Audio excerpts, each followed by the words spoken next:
नीतू की दोनों बेटियों को एक ही घर के मीनाक्षी के दोनों बेटे अखिल और रोहन देखने आते हैं। जी आइए आइए, नमस्ते, विराजिए। जी जी नमस्ते, कहाँ हैं आपकी दोनों बेटियां? बस अभी बुलाती हूँ। काजल, शिल्पा, बेटी जरा बाहर आओ। आवाज सुनकर दोनों हाथ में ट्रे लिए एक साथ रसोई से बाहर आती हैं तो लड़ने लगती हैं। अरे क्या है, मुझे पहले जाने दे, मुझे अपने वाले को पहले देखना है, मैं लड़का डिसाइड करूंगी, मुझे भी जाना है। फिर दोनों बाहर आकर लड़कों को देखती हैं तो शिल्पा को रोहन ज्यादा पसंद आता है और अपनी माँ के कान में वो आहिस्ता से कहती है, मामा, ब्लैक शर्ट में जो है ना, मुझे उसका नाम नहीं पता, मुझे वही लड़का पसंद आ रहा है, आप उसी को पसंद करना मेरे लिए। वो बड़े वाला ना अजीब टाइप का है, उससे काजल की शादी करा दो। ठीक है बेटा, मैं बात करती हूँ। मुझे रोहन पसंद आया था, लेकिन अब मेरी बहन उससे शादी करना चाहती है। कोई बात नहीं, मैंने उसके लिए ये भी छोड़ दिया। कौन सी बड़ी बात है, मैंने तो उसे अपने खिलौने भी दिए हैं, तो पसंद क्यों नहीं? अच्छा सुनिए मीनाक्षी बहन, मैंने आपसे कहा था ना कि मेरी शिल्पा अखिल बेटे से शादी करना चाहती है। इस फैसले को बदलना चाहती हूँ। मेरी दोनों बेटी आएंगी आपके ही घर में, और मैं चाह रही थी कि मेरी छोटी बेटी की शादी आपके छोटे बेटे से, और आपका बड़ा बेटा, मेरी बड़ी बेटी तो है ही शांत स्वभाव की, तो वो ठीक रहेगा। क्यों अखिल बेटा, तुम्हें कोई आपत्ति तो नहीं? जी नहीं माँ जी, दरअसल मैंने भी माँ से आज यही बोला था। ठीक है, बच्चे राजी, आप राजी तो मैं भी राजी। शादी की तैयारियां करते हैं। तो मैं ज्यादा कुछ नहीं करने वाली, गोरी बहू के लिए महंगे महंगे शगुन लूंगी। अच्छा, अब आज्ञा दीजिए। जी जरूर।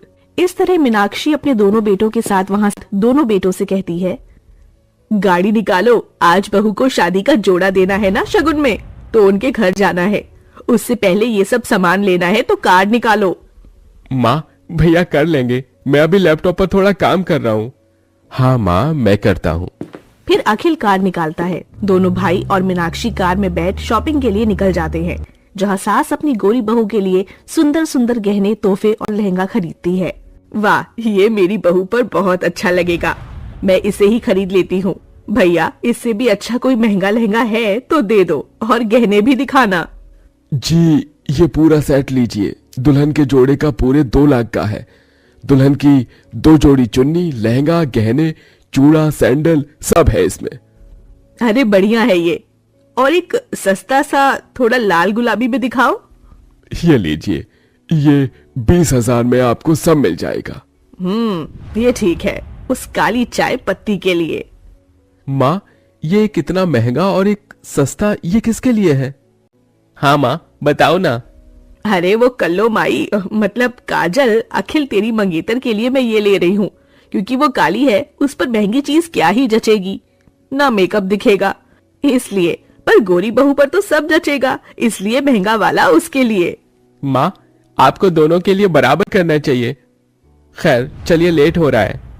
फिर सास अपने बेटी के ससुराल में पहुंच जाती है, जहां वो काली और गोरी बहू को शगुन का नारियल और शादी का जोड़ा हाथ में देती है। नीतू बहन, ये रहा दोनों बहू का शगुन का जोड़ा। मेरी दोनों बहू को सुंदर सा सजा देना, मेरे बेटे बारात लेकर आएंगे। जी जी जरूर। माँ जी, इसमें बाजू बंद नहीं है, शिल्पा की थाली में तो है। ओहो, मेरे ध्यान से निकल गया होगा, और वैसे भी तुझ पर ज्यादा खिलेगा नहीं, इसलिए मैंने शिल्पा बहू के लिए लिया था। कोई बात नहीं माँ जी, मैं ऐसे भी तैयार हो जाऊंगी। माँ जी ने सबसे ज्यादा सामान और सबसे सुंदर लहंगा शिल्पा को दिया है, मुझे नहीं। कोई बात नहीं, मेरी छोटी बहन खुश रहे बस। वाह, मेरा लहंगा तो बहुत एक्सपेंसिव लग रहा है। क्यों ना लगे, पूरे 2 लाख रुपए का है। फिर बात करने के बाद मीनाक्षी अपने दोनों बेटों को लेकर घर चली जाती है। वहीं शिल्पा अपने माता पिता से बहुत सारे पैसे लेकर अपने लिए और शॉपिंग करवाती है, पर काजल समझती है कि उसके माता पिता कितनी मुश्किल से पैसे खर्च रहे हैं। शाम को शिल्पा कहती है, अरे माँ, कहा था ना मैं अपनी हल्दी की रस्म में असली फूलों की ज्वेलरी पहनना चाहती हूँ, आपने मंगाई क्यों नहीं? मुझे ये नकली नहीं पहनना। अरे शिल्पा, पैसे कम हो गए थे इसलिए नकली वाले फूलों की मंगवा दी। अच्छा अभी तुम दोनों के लिए असली वाला मंगवा देती हूँ। नहीं माँ, मुझे नकली फूलों की ज्वेलरी भी चलेगी। आप शिल्पा के लिए मंगवा दो, वरना और पैसे बर्बाद होंगे। अरे काजल, कहना क्या चाहती है? मैं पैसे बर्बाद करवा रही हूँ? खैर, मुझे अपने सारे अरमान पूरे करने हैं। तू तो वैसे भी काली है, तैयार होकर के भी बुरी लगेगी ना, तुझ पर हल्दी का रंग चढ़े। बस कर शिल्पा बेटी, काजल तेरी बड़ी बहन है। अब तुम दोनों एक ही ससुराल में जा रही हो तो ऐसे लड़ना मत। वो तो देखते हैं पापा। फिर नीतू अपनी हल्दी में असली फूलों की ज्वेलरी पहनती है, जबकि काली बहन नकली फूलों की ज्वेलरी पहनती है। नाच गाने शुरू हो जाते हैं और कुछ देर बाद दोनों की मेहंदी भी लग जाती है, जहां उसके माता पिता अपनी बेटी को बुलाकर साथ में नाच गाना करते हैं। और तेरे हाथ विच मेहंदी दा रंग खेला है, तुझे सपनों दा चंगा महबूब मिला है, मेरी बन्नो प्यारी प्यारी, सारी दुनिया से न्यारी, इसे डोली में तू ले जा डोलिया। तभी दोनों बहनें नाचते नाचते टकरा जाती हैं, तो गोरी बहन काली बहन को धक्का मार देती है, जिसे राजेश संभालता है। आह शिल्पा, ये तो क्या कर रही थी? अभी मैं गिर सकती थी। हाँ तो करना पड़ा मुझे। तू तो मेरी मेहंदी खराब करना चाहती थी ना। जलती है तो मुझसे काली कहेगी। तू मेरी छोटी बहन है, मैं तुझसे क्यों जलूंगी आखिर? बल्कि मैं तो तेरी खुशी में खुश हूँ, तो मुझे गलत क्यों समझती है? क्योंकि तू है। बस करो तुम दोनों। और शिल्पा, तू ऐसे क्यों करती है? तुझे पहले भी समझाया है ना मैंने। तुम दोनों एक ही ससुराल में जा रही हो, वहां से मुझे कोई शिकायत ना आ जाए। फिर शिल्पा मुंह बनाकर अपने कमरे में चली जाती है। अगले दिन दोनों बहनें अपनी शादी के जोड़े को पहनकर तैयार हो जाती हैं और नीतू नजर उतार कर कहती है, थू थू थू थू थू, मेरी दोनों बेटी बहुत सुंदर लग रही है, पर सबसे ज्यादा शिल्पा। बुरा मत मानना काजल बेटी, तेरा रंग थोड़ा दबा है ना। कोई बात नहीं माँ, बचपन से लेकर अब तक मैं खुद को यही समझती आई हूँ कि मेरे जैसे इंसान का कुछ नहीं हो सकता। ज्यादा खूबसूरत बनकर क्या करूंगी, मेरी बहन है ना शिल्पा। वो तो मैं हूं ही। चलो लड़के वाले आ गए हैं, अब मंडप में ले चलती हूँ। नीतू अपनी दोनों बेटियों को शादी के मंडप में ले जाती है, जहाँ दोनों की उनके दूल्हे राजा के साथ विधि विधान के साथ शादी हो जाती है। चलो शादी संपन्न हुई। मेरी शिल्पा बहू बहुत सुंदर लग रही है, एकदम चांद का टुकड़ा। क्यों न लगूं माँ जी, मैं हूँ ही इतनी सुंदर। गोरी चिट्टी, ओह विदाई का समय हो रहा है, आंसू गिरा लेती हूँ, फेस ज्यादा ग्लो करेगा। माँ, पापा, मुझे आप सबकी बहुत याद आएगी। तभी चलते चलते सास का पैर उसके लहंगे पर आ जाता है, तो शिल्पा धक्का देती है, जिससे काजल उसे संभालती है। अरे माँ जी, पागल हो क्या आप? आपको दिखाई नहीं देता? मेरा विदाई का शूट हो रहा है और आप लहंगे पे चढ़ गई। पता भी है ये कितना महंगा है? क्लास वगैरह नहीं है क्या आपको?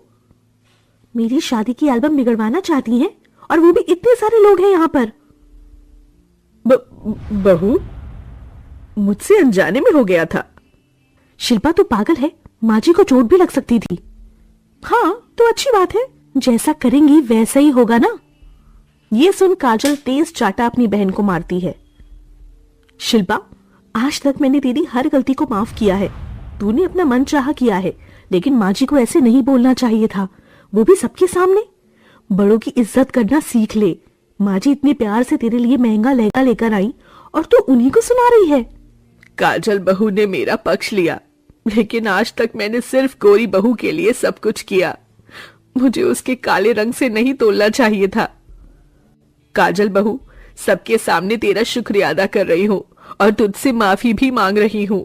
मैंने जानबूझकर तेरे लिए शादी का जोड़ा सस्ता लिया, क्योंकि तू काली है, पर तेरा दिल सोने का है। मुझे तुझे तेरी बहन से नहीं तोलना चाहिए था। माँ जी, अब जो हो गया सो हो गया, उसे भूल जाइए। शिल्पा, माफी मांग।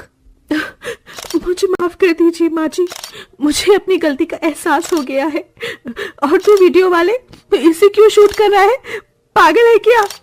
अच्छा कर ले, अब मेरे असली आंसू आ रहे हैं, बहुत दुख हो रहा है। चल ठीक है, माफ कर दिया तुझे। क्या हुआ शिल्पा, तुमने अभी माफी मांग ली? वरना मुझे अपनी माँ की बेइज्जती बिल्कुल अच्छी नहीं लगी थी। सॉरी रोहन जी, दोबारा ऐसा नहीं होगा। शिल्पा को अपनी गलती का एहसास होता है। फिर दोनों की विदाई एक ही ससुराल में खुशी खुशी हो जाती है। हर मूवी की तरह इस कहानी की भी हैप्पी एंडिंग होती है और अब प्यार से दोनों हंसी खुशी ससुराल में रहती हैं।